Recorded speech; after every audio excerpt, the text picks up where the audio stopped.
9.9. u 9 sati ujutru u Narodnoj skupštini Republike Srbije predstavnici Udruženja Kraljevina Srbija zajedno sa gospodinom Markovićem, koji je bivši predsjednik Narodne skupštine, obavestilo je Narodnu skupštinu o pokretanju inicijative za promjenu Ustava Republike Srbije, Ustav Kraljevine Srbije.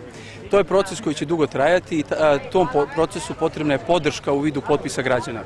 U najskorijem periodu naše udruženje će organizovati širom zemlje prikupljanje potpisa građana koji podržavaju ideju obnove ustavne parlamentarne monarhije.